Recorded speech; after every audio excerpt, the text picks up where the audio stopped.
So, andito, andito na naman tayo sa fish pond. So, i-update natin. Ito yung, ano natin, no? Sasakyan natin. Wala tayong pambili kasi ng ano, sasakyan. Yun may, kinuha tayong tenere, pinapagawa natin yung sidecar. Pero joke lang yun. Motor ng kapatid ko pala yun. Alam niyo itong ano na to. Pang ano yan eh, pang tali. Maano yan, matibay na pantali. Ipapatuyuin mo muna ng isang araw. Yun yung gamit na pantali sa ano, sa kadong, may kati ding. Pantali sa alimango. So ito yung tulay natin. Yan si Kadong ang kasama natin, saka si Teddy. Mga lakamanta ti dua, uno talo, at ananat. Tapos pisyem to ta ipakita ta nga paggalot. Ito ang tawag namin ananat. Hindi tikar yan, ano yan, matibay na pangtali. Oray daw, ano lima. Ano lang namin, i-explain lang namin kung paanong ginagawang pantali. Tama na siguro yung dalawa, tatlo. Tama na yun, ano? Yan, gagawin ni Kadong. Hatiin niya sa gitna. Tapos ibibilad. Hatiin mo yan, no? Tignan natin. Siyempre, pagpapasok tayo dito sa fish pond, ito yung kulaban, yung mangrove fruit tree. Yan, oh, kulaban. Yan, kulaban yan. May bubut trap tayo nakuha dito. Hindi naman ako nakakuha ng bubut trap. Ito yung ano niya, oh. Tingnan niyo po. Yung bunga niya. May, ano siya, may tawag siya, flower. Bulaklak. Wala siyang, ano, bunga pa. Pero namumulaklak na po siya. Yan po. Yung kahoy nito ay naubos tong kahoy na to. Kasi magandang ano, gawing panggatong. Pero yung bunga niya kapag nahinog, matamis na napakaasim, masarap po. Ito yun kapag nasa mangrove ka or sa ilog sa amin, ito yun pwedeng pamatid sa gutom. Alternative na pagkain dito pag nasa ilog. Ito siya, oh, wala kasi akong makitang bunga eh. So nagpapahanap ako kay Kadong, yun pwedeng itanim. So parang wild lang siya. Dumami na lang dito. Wala siyang bunga dahil yung mga tagatambak natin kinukuha. Minimerienda nila. Yan.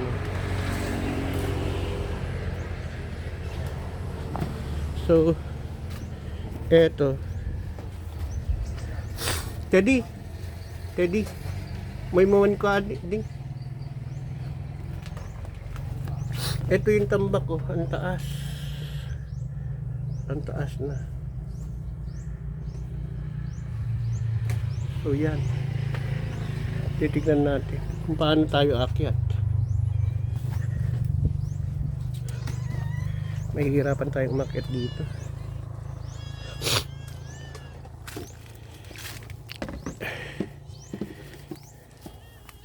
Ito na yun ano. Basa pa no?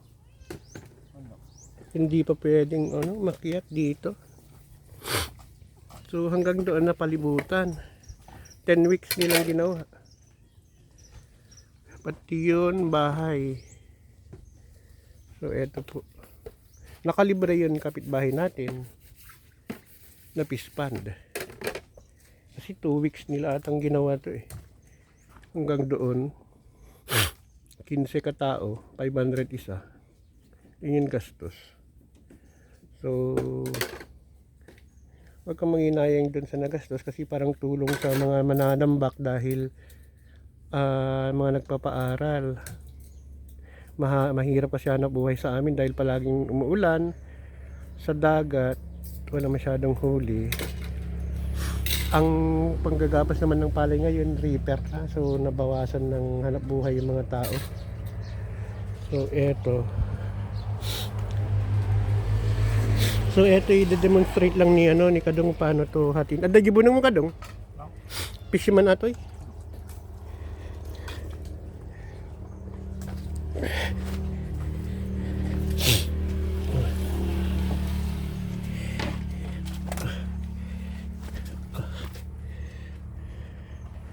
So ito yun ano yung indigenous na panali ng alimango.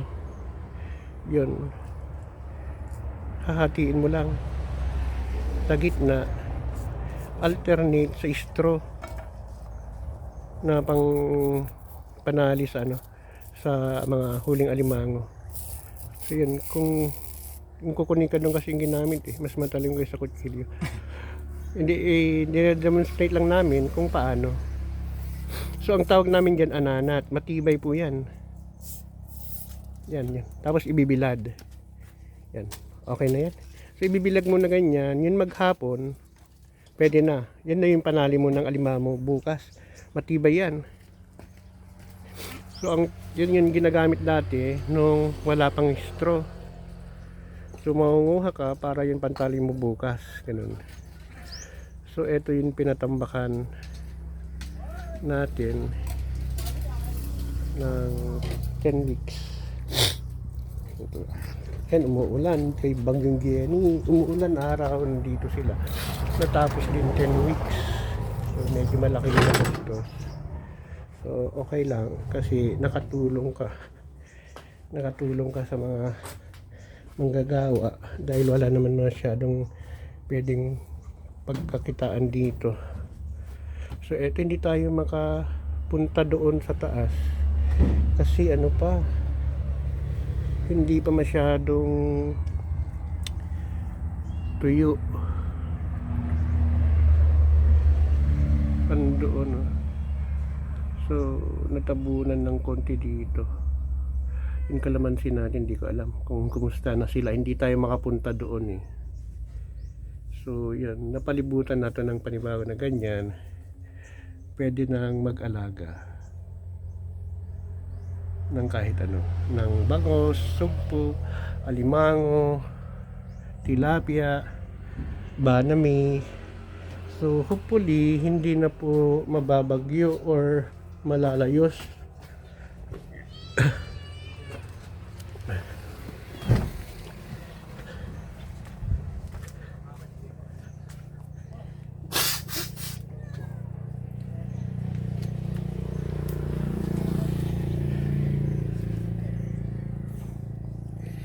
So nandito yung mga crab box natin, tinanggal muna natin sa loob ng bahay kasi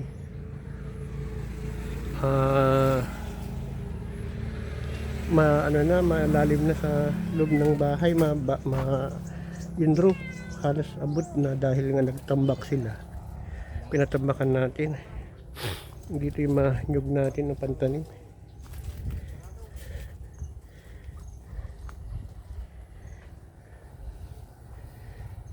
Yung mga pato natin.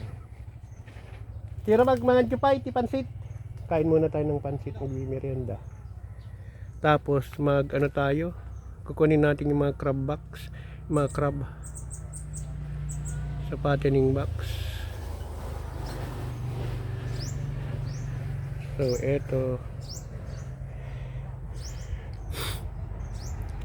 eto na palibutan na, ready to maglalagay na ng laman. Ang problema yung tagabantay, pero sila ka doon tagabantay. Ang ano na naman susunod dyan, ipopoison muna yung fish pond para mamatay mga predator kasi ang dami lang nahuling dalag, anak ng dalag.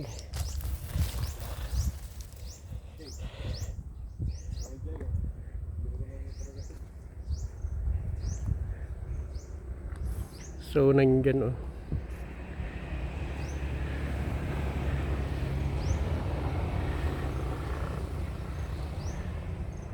ano, luminaw na? Pagbalik nagsilawain? Kaso nga lang pupunta tayo ng Maynila, dadalhin natin yung mother ko na magpapalagay ng peg tubing, hindi na niya kayang lumunok.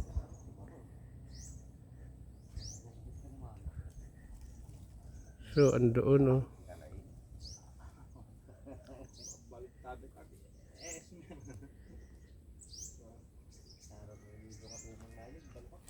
sino ni? Sinajay? Apay? Ka na lang aji kami noon nakainom. Siyempre naman mo bagbaganan. Iso na kasi gininom kayo nga kakadwa. Iya budget ka agringgor.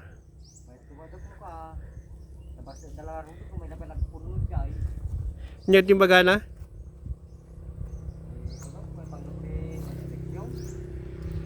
Awan na kini niya. Kepada ato okay.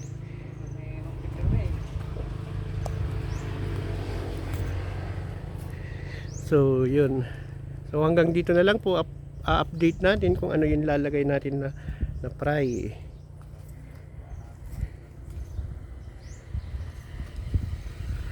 Bye-bye po.